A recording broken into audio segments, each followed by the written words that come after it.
Sir আপনার অর্ডারটা। প্রিয়া তুমি এখানে কি করছো? আর এটা কি ড্রেস পরে আছো তুমি? কে পিয়া, চেনো নাকি? আরে না না দাদা, আমি আর প্রিয়া আসলে ছোটবেলায় একসাথে পড়তাম, তো তার সূত্রে ও আমাকে চেনে, আমি ওকে চিনি। ও আচ্ছা, আসো তাহলে ভেতরে আসো। না না দাদা থাক, ঠিক আছে, আজকে আমার অনেক অর্ডার আছে তো। আরে পার্সেল তো সারা জীবন দেবে, আসো, বাইরে এমনি রোদ, জল খেয়ে যাও। ভাই কেমন আছো বলো? হ্যাঁ দাদা, ভালো আছি। আচ্ছা দাদা, তুমি কি প্রিয়ার হাজবেন্ড? না না, ও আমার গার্লফ্রেন্ড হয়। আচ্ছা, তোমাদের কতদিনের রিলেশনশিপ?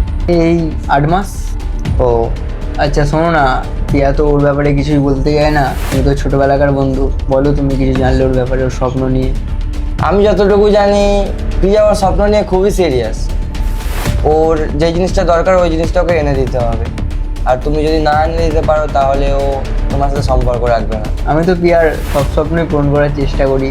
এই তো কদিন আগে 17 Pro Max কিনে দিলাম, তাই না পিয়া? কি প্রিয়া, এখন তো আমার সাথে কথাই বলছো না? মনে হচ্ছে তুমি না জানো ও আমার বন্ধু, কিছু বলো। হ্যাঁ, ভালো আছো?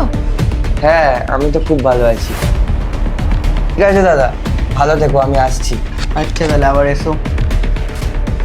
ভালো থেকো।